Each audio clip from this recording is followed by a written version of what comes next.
Chers amis de votre radio chrétienne, bienvenue pour cette nouvelle émission où nous allons lire et commenter ensemble les paroles de ce 29e dimanche du temps ordinaire de l'année C, de l'évangile de Jésus-Christ selon saint Luc. En ce temps-là, Jésus disait à ses disciples une parabole sur la nécessité pour eux de toujours prier sans se décourager. Il y avait dans une ville un juge qui ne craignait pas Dieu et ne respectait pas les hommes. Dans cette même ville, il y avait une veuve qui venait lui demander « Rends-moi justice contre mon adversaire ». Longtemps il refusa, puis il se dit « Même si je ne crains pas Dieu et ne respecte personne, comme cette veuve commence à m'ennuyer, je vais lui rendre justice, pour qu'elle ne vienne plus sans cesse m'assommer. » Le Seigneur ajouta, « Écoutez bien ce que dit ce juge dépourvu de justice. Et Dieu ne ferait-il pas justice à ses élus, qui crient vers lui jour et nuit? Les fait-il attendre? Je vous le déclare, bien vite il leur fera justice. Cependant le Fils de l'homme, quand il viendra, trouvera-t-il la foi sur la terre? Acclamons la parole de Dieu.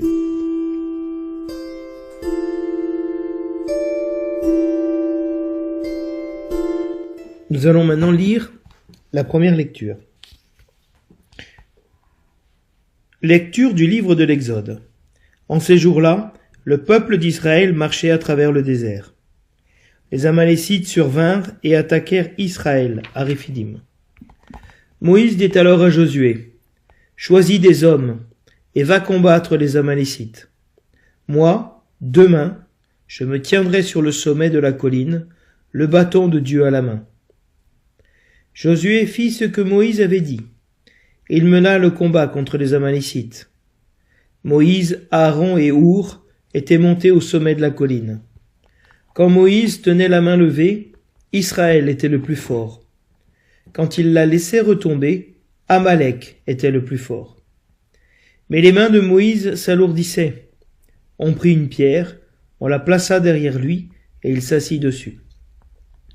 Aaron et Our lui soutenaient les mains, l'un d'un côté, l'autre de l'autre. Ainsi les mains de Moïse restèrent fermes jusqu'au coucher du soleil, et Josué triompha des Amalécites au fil de l'épée. Parole du Seigneur.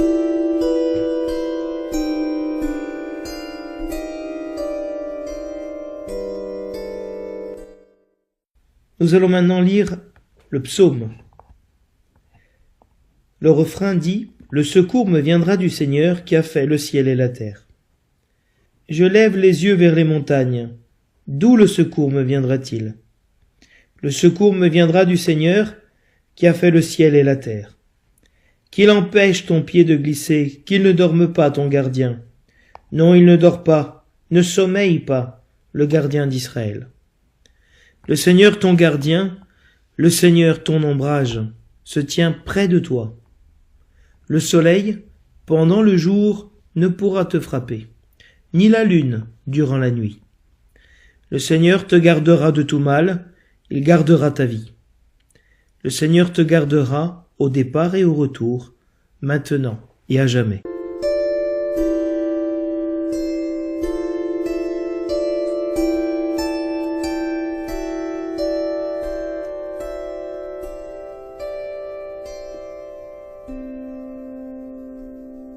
Nous allons maintenant proclamer la deuxième lecture.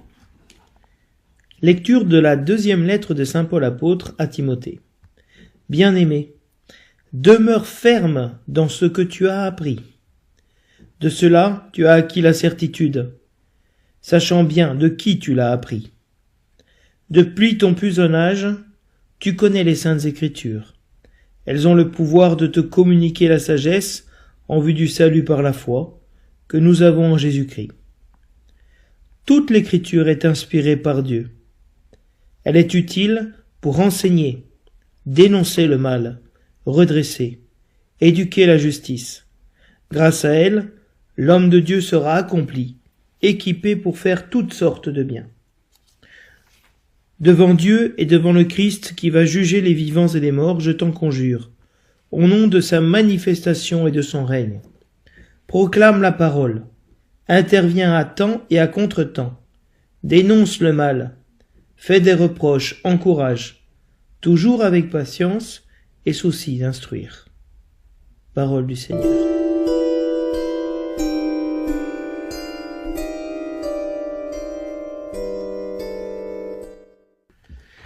Bien, chers amis, le thème principal de la liturgie de ce dimanche est celui de la prière.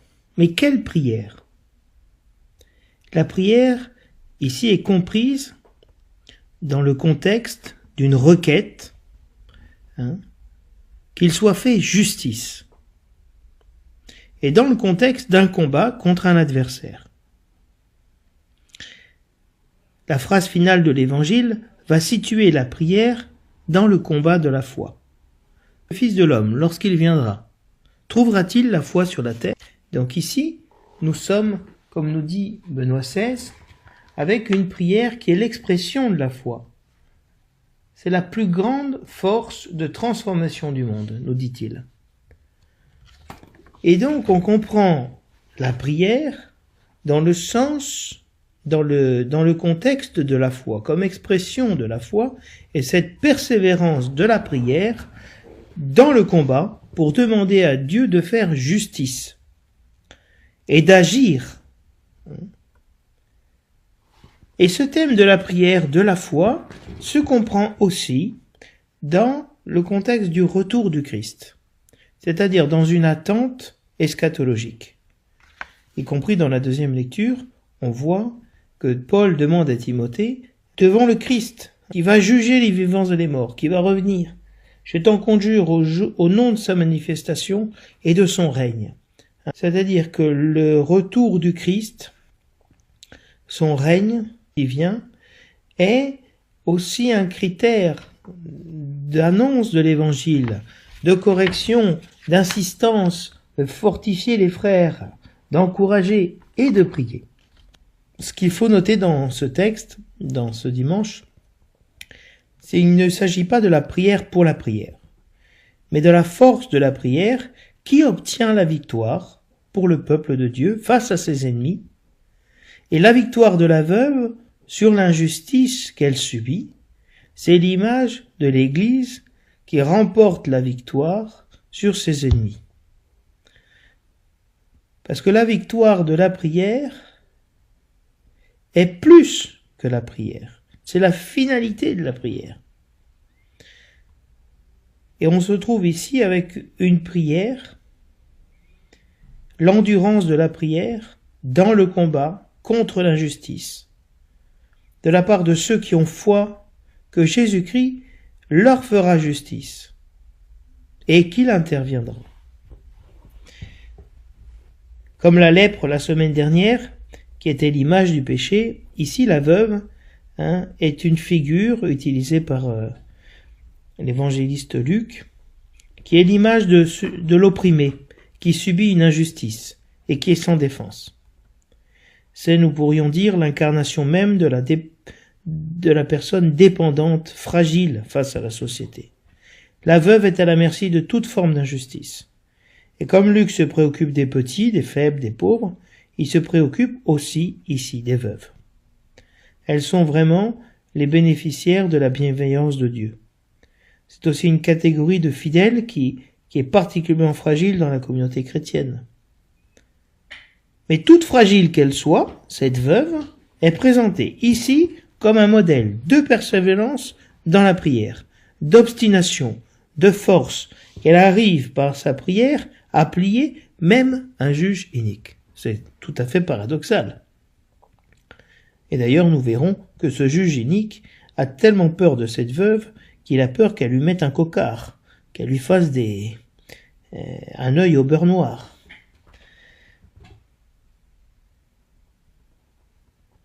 Si nous allons dans le livre de l'Exode, chapitre 22, nous lisons « Vous n'accablerez pas la veuve et l'orphelin. Si tu les accables et qu'ils crient vers moi, j'écouterai leurs cris. » C'est une des paroles très importantes que Dieu donne dans dans la Torah, dans les premiers livres d'Israël, dans le Pentateuque, dans cette loi qui est chère à Israël, de défendre la veuve et l'orphelin, et que Dieu fait justice. Il écoute le cri. Et Dieu a écouté la prière de nombreuses veuves opprimées. L'Écriture est pleine de saintes veuves. Ruth, Judith, la veuve de Sarepta, la Shunamite, la prophétesse Anne dans le temple qui accueille l'enfant Jésus. Dans ce sens, la veuve, elle est l'image de l'épouse qui attend le retour de l'époux. Et ce combat de la prière, il est fait contre un adversaire. Dans la première lecture, on a la figure d'Amalek, ennemi d'Israël, et dans l'évangile, un juge inique, qui n'est pas nommé. On retrouve dans le Notre Père la demande « Délivre-nous du mal, délivre-nous du mauvais ». Donc le thème de la victoire sur l'adversaire, même si on peut passer par un temps de défaite, comme c'est le cas dans la première lecture, ou dans l'évangile avec la veuve qui se retrouve dans une situation d'injustice où elle a perdu la bataille, et donc elle supplie le juge. Il nous est demandé d'attendre et de tenir bon, comme Moïse dans la première lecture. Parce que même si elle semble tarder, la réponse de Dieu et sa victoire viendront en son heure, au coucher du soleil. Donc nous voyons comment le thème de la prière s'articule autour de la foi, du combat contre l'adversaire et dans la perspective du retour du Christ, de sa parousie. L'oraison de collecte de ce dimanche nous dit « Dieu éternel et tout-puissant, fais-nous toujours agir pour toi d'une volonté ardente et servir ta gloire d'un cœur sans partage. » On parle de ce Dieu qui est éternel. On le supplie de nous aider à avoir toujours une action d'une volonté fidèle, ardente, continue, pour servir la majesté de Dieu d'un cœur sincère. Donc vous voyez bien que la collecte de ce dimanche d'oraison, elle nous pousse à la persévérance, elle nous pousse à l'endurance, parce que ça fait partie de ce caractère immuable de Dieu éternel, et nous demandons à Dieu, de participer à cette stabilité qu'il a, à cette éternité, dans la foi, dans l'agir, et dans la foi.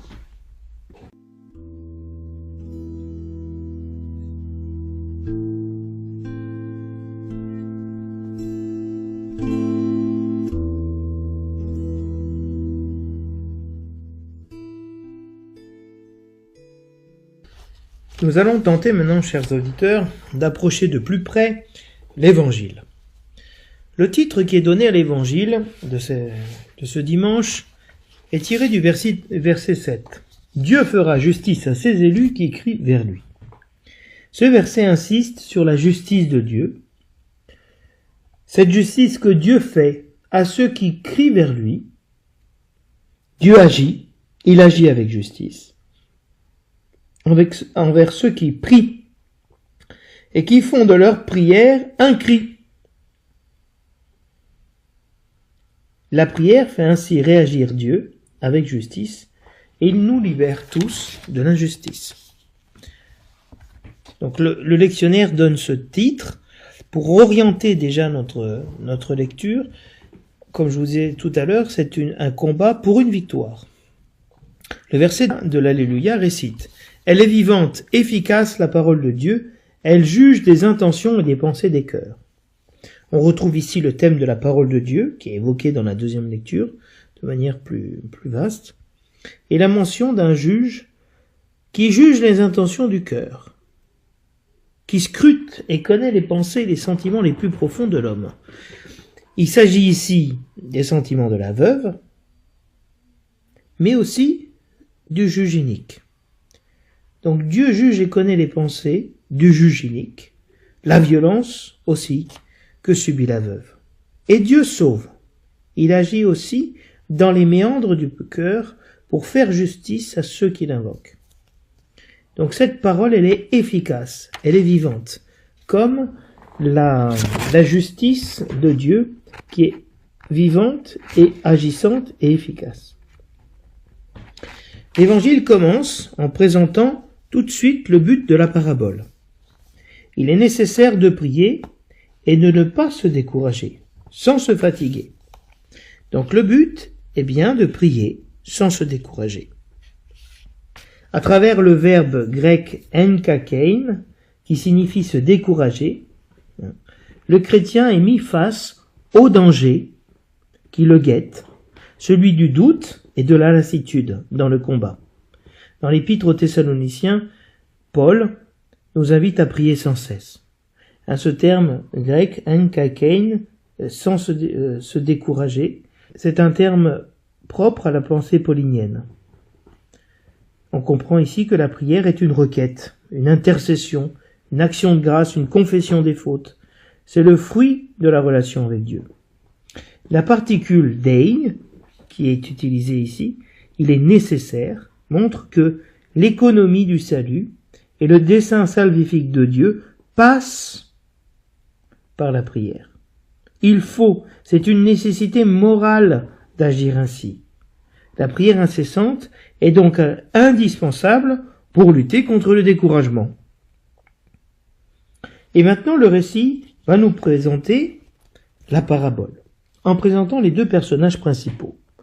Un juge, dont on ne connaît pas le nom, dans un village dont on ne connaît pas le nom, et c'est donc forcément le nôtre, parce que l'anonymat dans la Bible permet à celui qui écoute de s'identifier avec les personnages.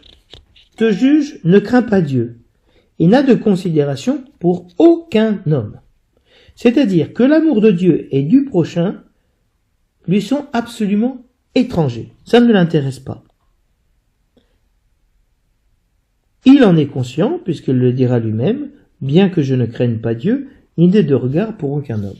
Et donc on se retrouve face à un juge qui ignore les deux commandements les plus importants. Aimer Dieu et son prochain.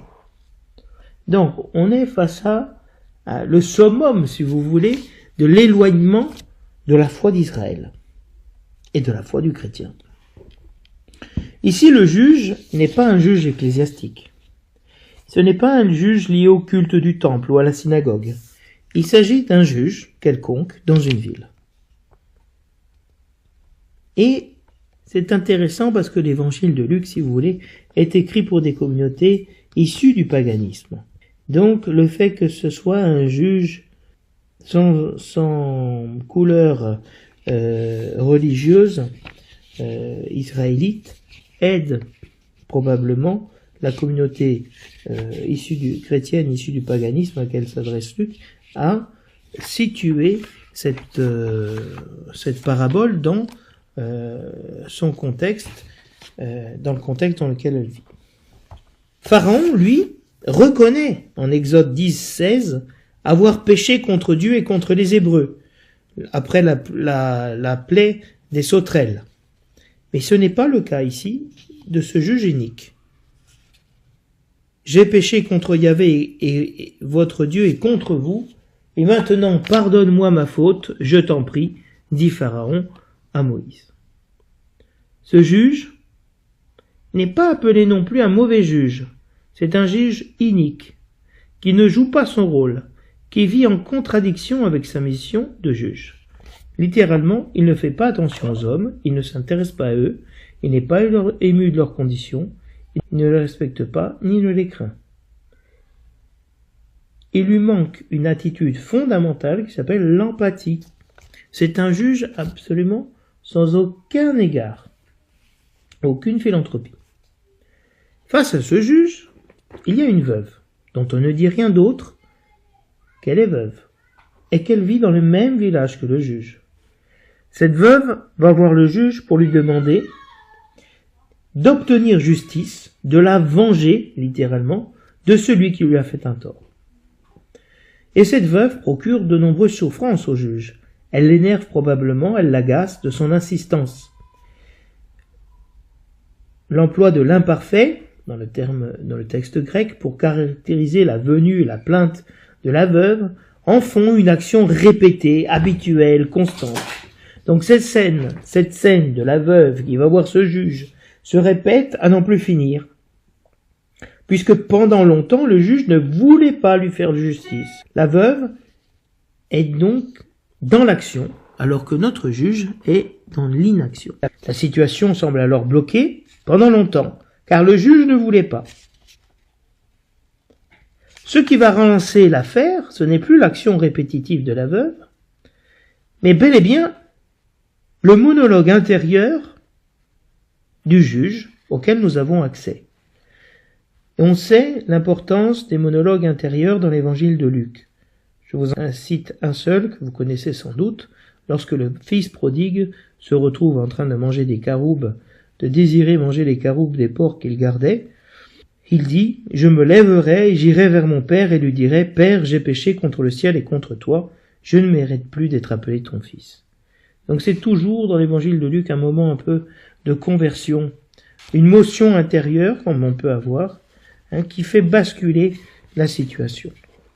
Et on va voir ici qu'une bonne action, que la justice peut être rendue pour de mauvaises raisons, par un juge mauvais, inique.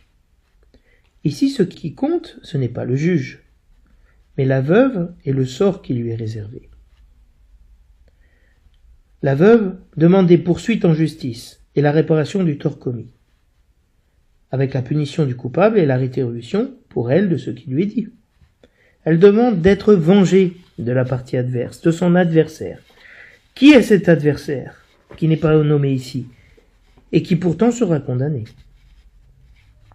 Vous voyez combien le thème de la justice revient à de nombreuses reprises, 4 fois, à travers la demande de justice qui est faite par la veuve suite à l'injustice qu'elle a subie, à son adversaire, la décision du juge de lui rendre justice, et cette justice va culminer dans la justice de Dieu qui est rendue aux élus.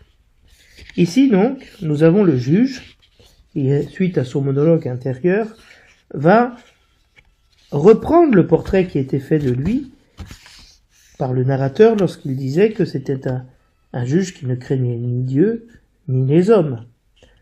Et il dit, si je ne crains pas même Dieu, il ne respecte l'humain. Il prend conscience de ce qu'il est vraiment, et cela correspond au portrait qui a été fait de lui. Il est donc bel et bien un homme sans respect. Il se décide donc à agir, mais non pas par amour du droit ou de la justice, parce qu'il doit agir avec justice, mais pour une mauvaise raison, qui est une raison de confort personnel. Et ici, le texte grec utilise un terme difficile à cerner. Hypopiazo, qui signifie noircir l'œil, mettre un cocard, si vous voulez, un œil au beurre noir. Le juge, grâce à cette réflexion, va agir. Donc on a un rapport de force entre un juge qui pendant longtemps ne voulait pas venger la veuve, et la veuve qui sans arrêt demande au juge de lui faire justice, et qui menace le juge, ou en tout cas le juge se sent menacé physiquement, par elle, par un cocard, ou sa réputation est en danger, et il décide d'agir. Il décide finalement de répondre à sa requête « Fais-moi justice » en disant « Je lui ferai justice ».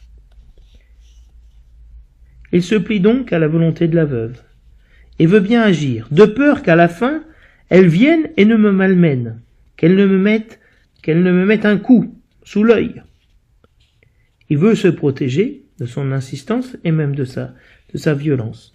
Le verbe hypopiazo signifie pocher les yeux, frapper au visage, meurtrir, dompter à force de coups, maltraiter, tourmenter, malmener, mortifier. Le juge va, ici, comme le père de la parabole, qui était endormi et dont l'ami venait le visiter pour lui demander des pains en pleine nuit, consent finalement à faire justice à la victime, pour s'épargner une humiliation personnelle. Le récit nous invite maintenant à écouter ce que dit ce juge, qui est qualifié, une nouvelle fois, de juge d'iniquité. et il va nous donner un commentaire théologique de cette parabole, en lien avec le sort des élus. Il s'agit bien ici de faire justice ou vengeance pour ceux qui crient vers Dieu jour et nuit, parce que la prière est un cri. La veuve, elle, va être comprise, grâce à ce commentaire théologique du verset 7, dans un sens collectif, une communauté d'élus, eklektoi, les élus. Si telle est l'attitude positive d'un juge immoral et inique, telle sera certainement aussi l'attitude de Dieu. Si un tel juge rend finalement la justice, à plus forte raison, Dieu va rétablir les croyants dans leurs droits.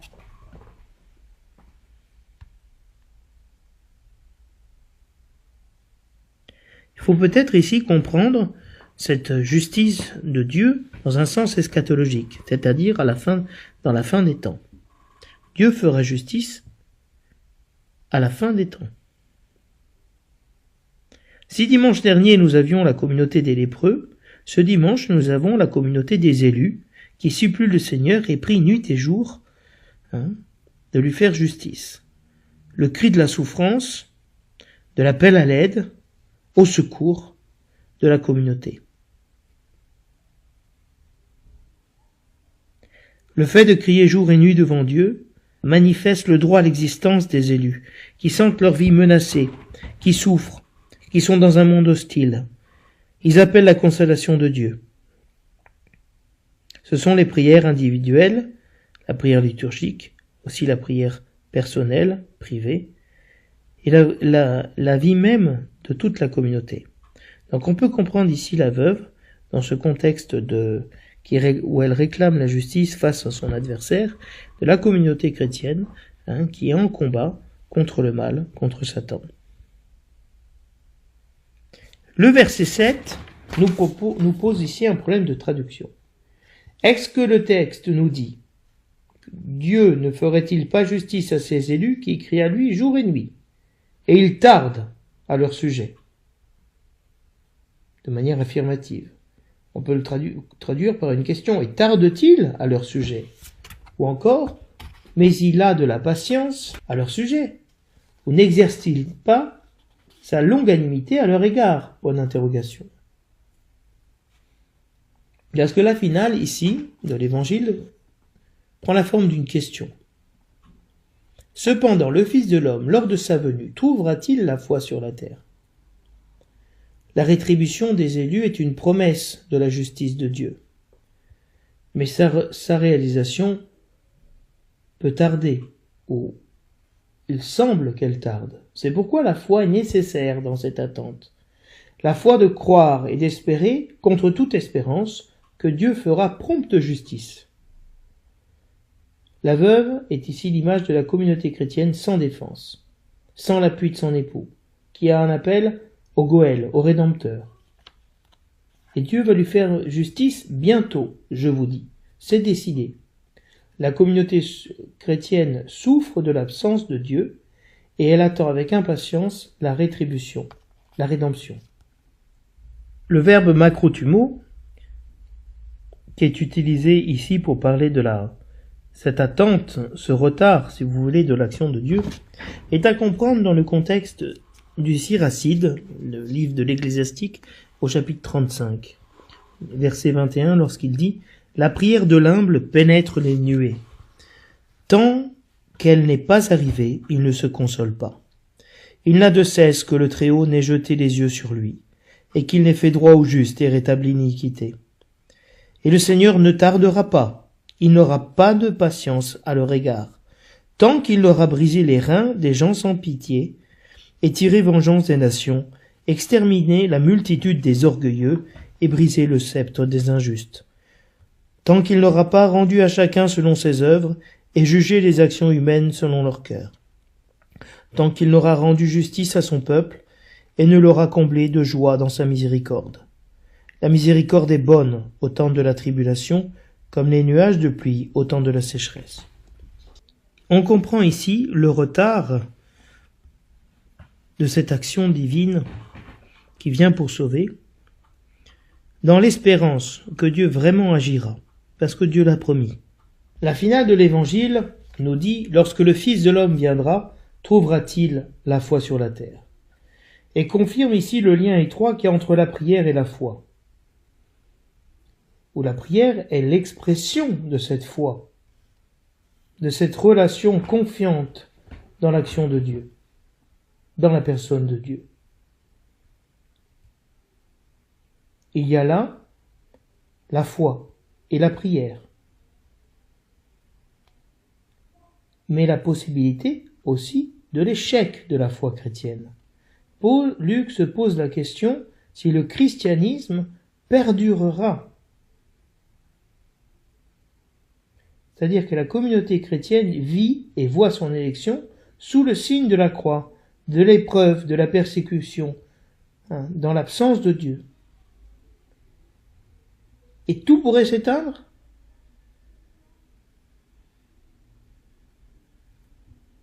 Évidemment, ce passage est à comprendre dans le contexte de la promesse qui est faite à Pierre par Jésus-Christ. Pierre, tu es Pierre, et sur cette pierre je construirai mon église. Et les portes de l'enfer ne prévaleront pas sur elle. C'est-à-dire que vraiment l'église subsistera. Mais ici, Luc appelle la communauté chrétienne à tenir bon dans la foi, persévérer dans la foi, dans l'épreuve qu'elle traverse. Et le thème de la foi s'insère ici dans la médiation du Fils de l'homme, dans le retour du Fils de l'homme. Il peut sembler ici que Dieu tarde à agir, comme ce juge qui a attendu d'avoir la coupe pleine, de se sentir en danger pour agir. Non, Jésus est en route. Il vient pour nous libérer dans notre combat contre les forces du mal. Et à Jérusalem, quand il entreprend son chemin vers le calvaire, il illustre cette catéchèse sur la prière dans la nuit de la Pâque, dans le jardin de Gethsémani, où il restera des heures à prier, des gouttes de sang. Et cette prière se terminera sur la croix, les mains levées vers le Père. En tes mains, Seigneur, je remets mon esprit.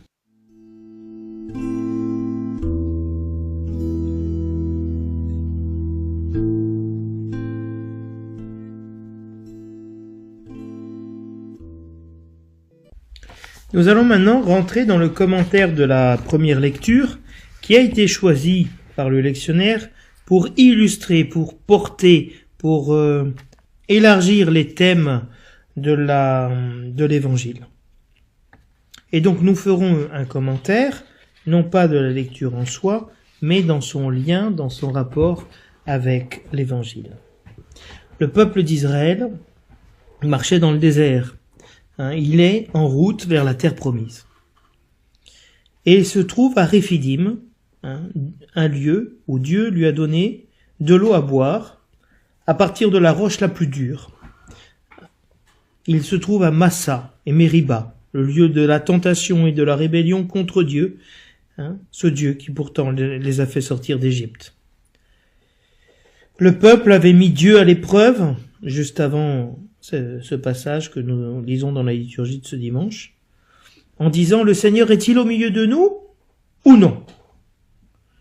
Suite à cet épisode, où Dieu va donner de l'eau à boire à son peuple, vont surgir les Amalécites, qui sans aucun motif, sans être attendus, vont surgir de nulle part pour attaquer Israël, juste avant que le peuple n'arrive au Sinaï, pour participer à la révélation de Dieu.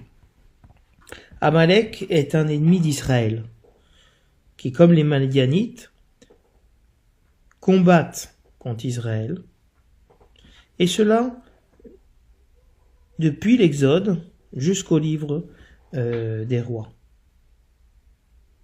Gédéon, Saül, David combattront eux aussi contre Amalek.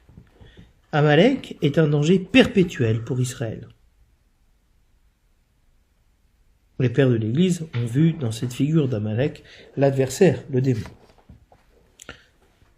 Le sens de l'épisode est bien celui de montrer l'importance de la prière. Quelle prière? Gardez les mains levées, persévérez dans cette prière corporelle jusqu'à ce que Dieu donne la victoire. C'est une invitation à ne pas se fatiguer, de lever les mains vers le ciel durant la bataille. Le geste de lever les mains par Moïse n'est accompagné d'aucune explication. Il a le bâton de Dieu à la main. Les mains levées, ou les mains tombent, mais les mains restent fermes. Dieu n'est nommé à aucun moment pour préciser que c'est lui qui donne la victoire par l'entremise de Moïse, par la main de Moïse et de Josué. Mais le geste de la main levée est au centre de l'épisode du combat avec Amalek. Ce geste de lever la main est une initiative de Moïse. Elle n'est pas le résultat d'un ordre divin. Dieu ne lui a pas dit « tu lèveras les mains vers le ciel et tu prieras en disant ainsi ». Non, il n'y a aucune prière qui accompagne ce geste, ou en tout cas qui n'est formulée dans le texte que nous lisons. Dans les récits de miracles de l'Exode, Dieu ordonne à Moïse de lever le bâton sur la mer, et la mer s'ouvre. Lorsqu'il lève les mains vers le ciel, la grêle tombe. Lorsqu'il lève les mains vers le ciel, les ténèbres s'abattent sur l'Égypte. Lorsqu'il lève les mains vers le ciel, les sauterelles s'abattent sur l'Égypte. Dieu agit dans ses merveilles à main forte et à bras étendus, c'est-à-dire à main levée. Lève la main et prends le serpent, nous dit Dieu à Moïse en Exode 4.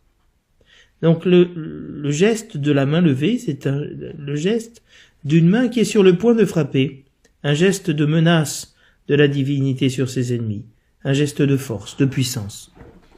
Dieu va apparaître, mais seulement en étant nommé comme le bâton de Dieu. Moïse, donc pour répondre à cette attaque des Amalécites, va envoyer Josué dans la mêlée, dans la bataille, pendant que lui se tiendrait sur la colline, au sommet. Vous savez que la montagne, c'est dans l'Antiquité, c'est le lieu de la prière, parce que sur une colline, sur une montagne, on est plus proche de Dieu. Et non seulement de cela, mais on voit mieux la bataille. Donc Josué combat contre les Amalécites pendant que Moïse monte sur la colline avec Aaron et Hour. Et le récit didactique nous explique que lorsque Moïse tient la main levée, Israël est le plus fort. Quand ses mains tombent, c'est Amalek qui est le plus fort. Et donc, Moïse fait cette expérience que la puissance de Dieu est liée aussi à ce geste de lever les mains. Et il est fatigué, Moïse a 80 ans, et lorsqu'il se fatigue, il baisse les bras, et l'ennemi prévaut. Alors ces deux acolytes doivent l'asseoir et lui tenir les mains. Il semble que le véritable combattant ici, ce soit Moïse et non Josué. Mais l'un et l'autre remporteront la bataille.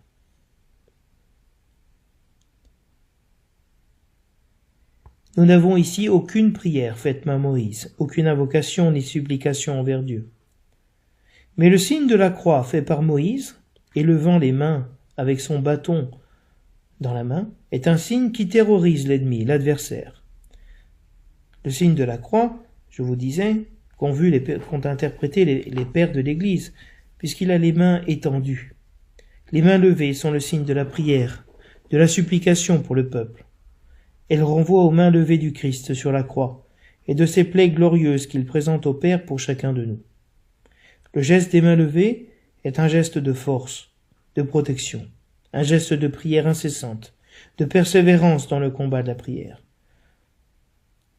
Dans la consécration religieuse, par exemple, il me semble que les hommes et les femmes sont prostrés sur le sol en forme de croix.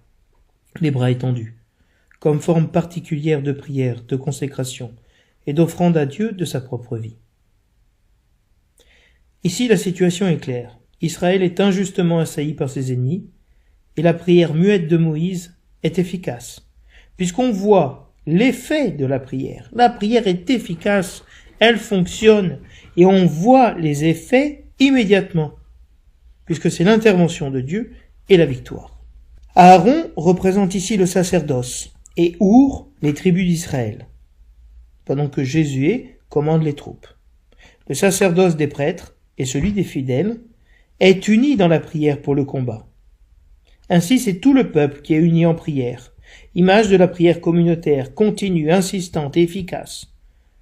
Nous comprenons ainsi le rôle des frères et sœurs contemplatifs qui prient nuit et jour devant Dieu pour les chrétiens et les missionnaires de l'Évangile qui, eux, sont dans le champ de bataille. Nous oublions trop souvent que si nous remportons certaines batailles, c'est par la force de la prière de nos frères et sœurs reclus. Ainsi, actifs et contemplatifs sont unis dans l'avènement du règne de Dieu. L'union de la prière fait ainsi la force de la prière.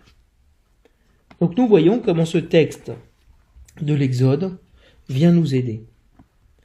Dans la persévérance. Pourquoi il est important de persévérer dans le combat et dans la bataille? Parce que Dieu donnera la victoire. Dieu donnera la victoire au moment où il le pense bien. Et à nous, il est demandé de prier, de lutter, de combattre. La prière, très souvent, on ne comprend pas que c'est véritablement un combat. Ce n'est pas... il faut se faire violence pour prier. Et dans la situation où on se trouve agressé par un ennemi, il est plus facile de prier parce que nous nous trouvons acculés dans une situation désespérée et donc nous crions vers Dieu. Et cette prière, faite avec foi, donne la victoire.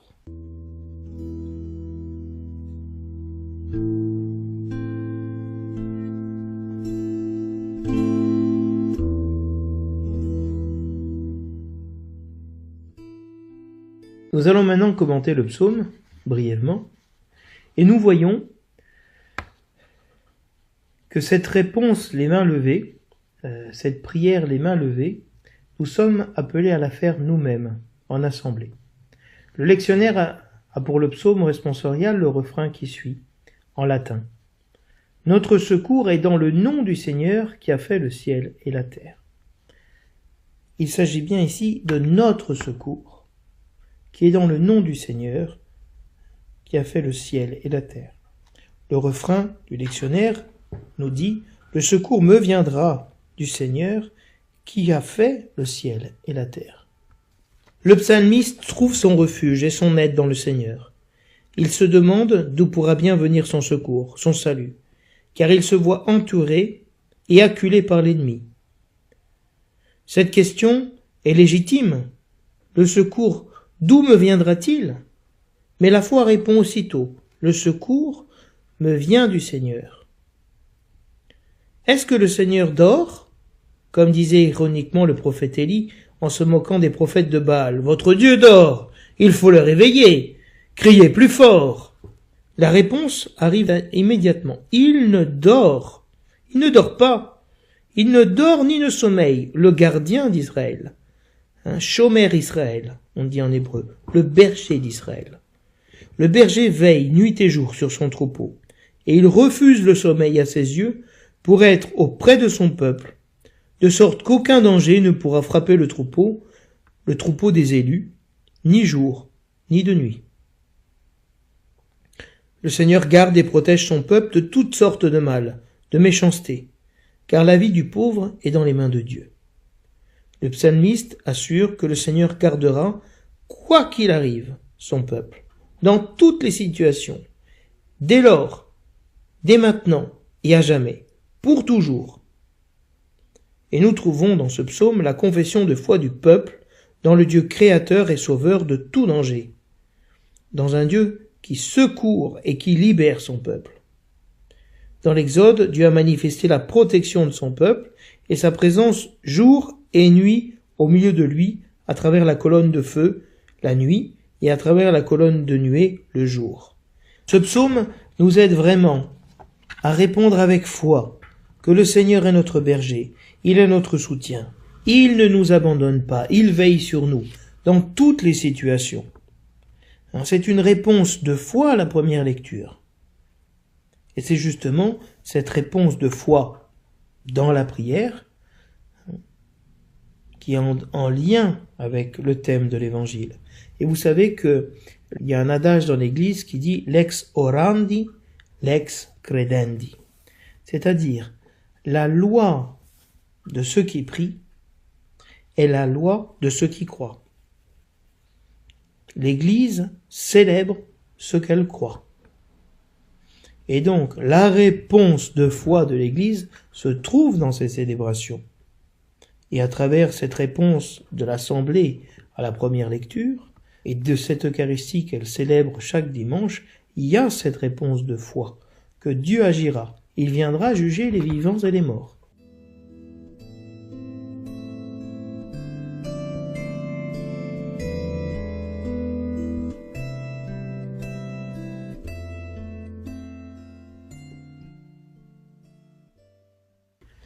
Nous allons maintenant essayer d'interpréter la lecture de saint Paul à Timothée dans ce contexte de la prière insistante, dans ce combat contre l'adversaire. On voit que Paul invite Timothée à rester ferme dans ce qu'il a appris, c'est-à-dire ferme dans sa foi, dans ce qu'il a reçu.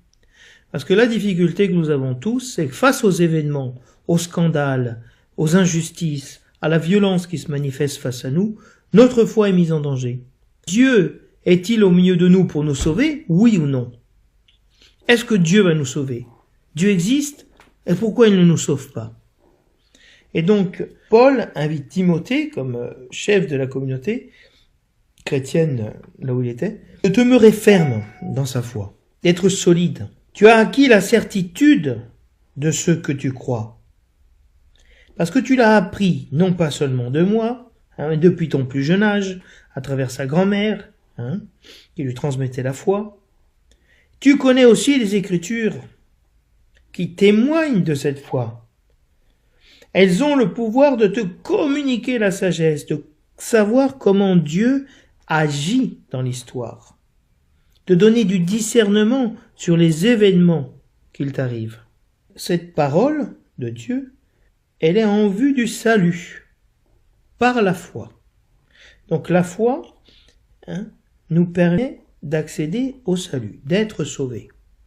Parce que dans la situation du combat dans laquelle se trouve la communauté chrétienne primitive, dans laquelle se trouve la veuve, dans laquelle se trouve le peuple d'Israël, il est très important de pouvoir croire que Dieu interviendra, de rester ferme dans cette foi, de ne pas lâcher prise, de ne pas nous décourager, et donc de ne pas risquer de ne pas voir la victoire de Dieu.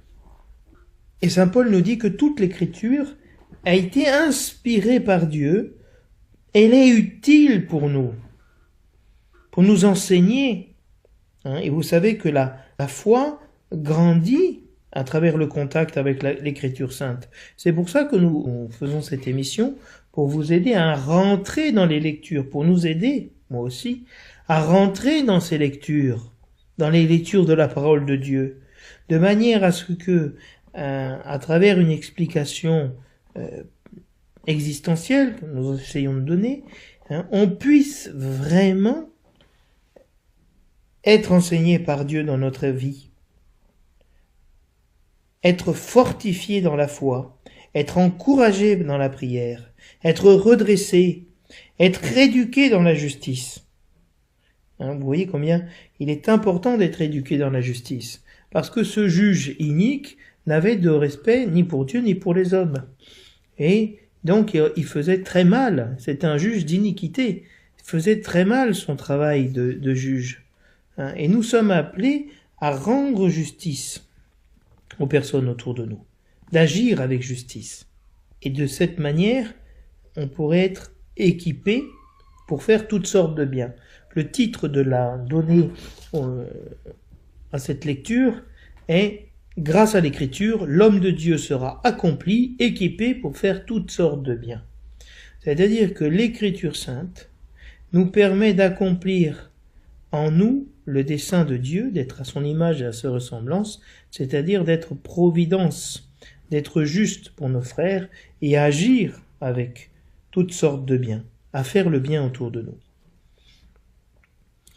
Et Paul invite Timothée devant Dieu et aussi devant le Christ, qui viendra juger les vivants et les morts, qui va se manifester et manifester son règne. Il l'invite à annoncer la parole de Dieu, à la proclamer, à intervenir à temps et à contre-temps. Et là, on retrouve le thème de la persévérance. Parce que Timothée est appelé à annoncer la bonne nouvelle. Que ça soit le moment juste pour les personnes ou que ça ne le soit pas.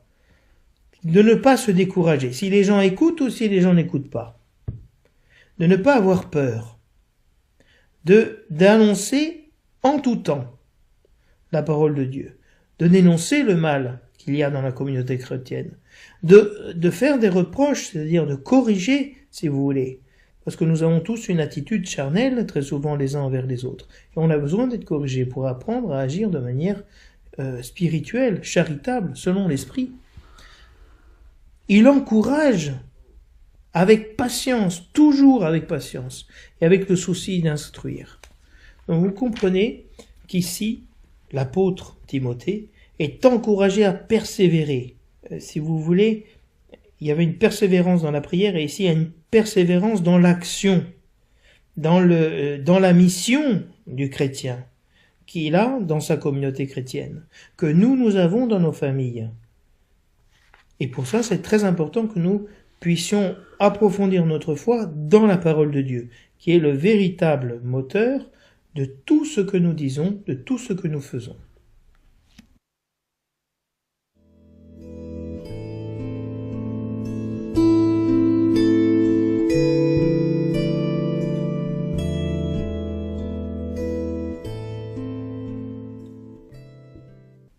Chers amis auditeurs, je vous remercie pour votre patience, pour cette écoute. J'espère que ce parcours dans les Écritures de ce dimanche a pu vous aider à approfondir et à renouveler en vous le zèle pour la prière, de pouvoir tenir dans la foi malgré les épreuves que vous pouvez traverser. Je vous dis donc à dimanche prochain, en vous souhaitant de bien célébrer cette parole.